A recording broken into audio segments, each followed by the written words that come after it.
تو اگر کوئی وسیم لعنتی بولتا ہے پریشان مت ہوئیے. اگر آپ کو غصہ نکالنا ہے تو اس بات پہ نکالیے کہ مجھے قرآن پڑھنا نہیں آتا, اب میں پڑھنے کی کوشش کروں گا. اگر آپ کو بہت زیادہ غصہ آ رہا ہے, اگر آپ اس کو مار دیں گے, کاٹ دیں گے, پھاڑ دیں گے, سب کچھ کر دیں گے, بہت زیادہ غصہ آتا ہے, تو اللہ کی بارگاہ میں پناہ مانگیے اور طے کریے کہ اب میں قرآن پڑھنا شروع کروں گا, اب میں قرآن سمجھ کر کے پڑھنا شروع کروں گا. عمر کے چاہے جس مرحلے میں ہوں, اگر آپ نے بزرگی کے اس عالم میں بھی اللہ کی بارگاہ میں تائب ہو کر کے قرآن پڑھنے کی ابتدا کر دی ہے, تو یہ ہماری ذمہ داری, یہ ذمہ داری ہے ہماری کہ ہم قرآن پڑھیں جس قرآن کے لیے ہم لڑنا جانتے ہیں, جس قرآن کے لیے ہم کسی کو گالی دے رہے ہیں, جس قرآن کے لیے ہم لوگوں سے تانے سن رہے ہیں. ہم مسجدوں کے لیے لڑنا جانتے ہیں مگر مسجدوں کو آباد کرنا نہیں جانتے.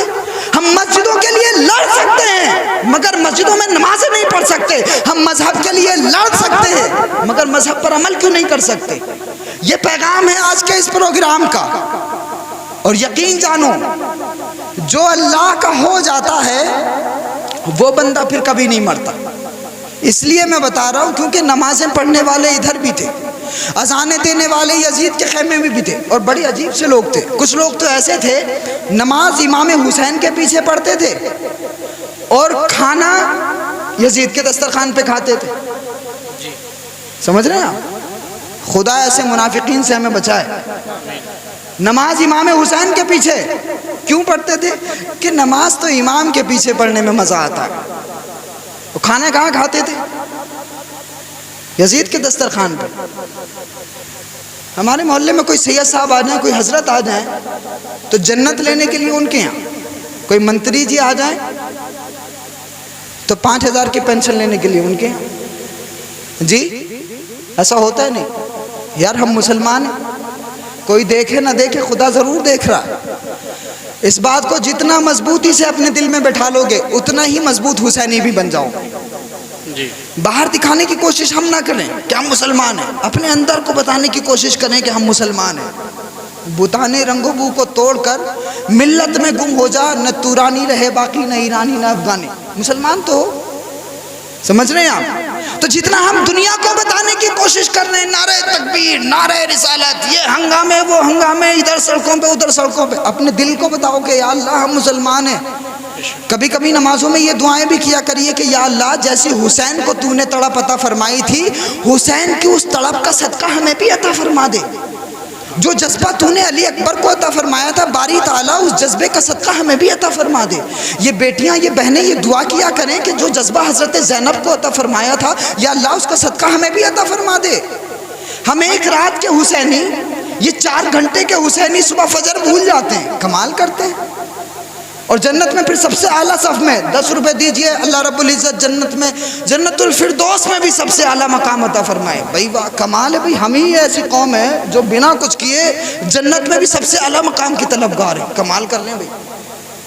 کہاں کھڑے ہم؟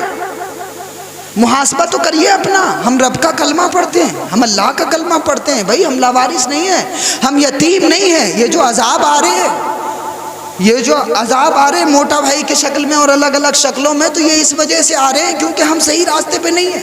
جی صحیح. سمجھ رہے ہیں آپ؟ ورنہ اتنا بڑا کوئی مسئلہ نہیں ہے. ہم صحیح راستے پہ جس دن آ جائیں گے اس دن انشاءاللہ سارا معاملہ صحیح ہو جائے گا, اور میں آپ کو بتاؤں گا یہ کہانی. لیکن صرف آپ اتنا سمجھیے کہ اللہ جسے بچانا چاہتا ہے اسے بچا لیتا. تو کربلا میں جن کے ہاتھ میں طاقت تھی, جن کے ہاتھ میں پانی تھا, وہ تمام کے تمام مر گئے. مجھے بتاؤ پورے صدیرن پور میں اگر کسی کا نام شمر ہو تو نہیں. آپ نے کسی کا نام خولی سنا ہے؟ بتاؤ مجھے کسی کا نام عمرو بن سعد سنا ہو تو؟ مجھے بتاؤ کسی کا نام یزید سنا ہو تو؟ نہیں ہے کوئی یزید. مجھے نہیں پتا کہ تاریخ کے اس پار کربلا ہونے سے اس پار کتنے یزید تھے, لیکن کربلا کے اس پار کوئی یزید نہیں ہے. ارے حال تو یہ ہے کہ جو یزید کی حمایت تک کرتے ہیں وہ بھی اپنے بچوں کا نام یزید نہیں رکھتے ہیں. سچ ہے جی. فخر کا دل میں دریچہ باز رکھنا چاہیے, جن کا تو آقا ہے ان کو ناز ہونا چاہیے. ان کا تو لیڈر ایسا ہے, وہ نام لیتے ہیں تو سر جھکا کے لیتے.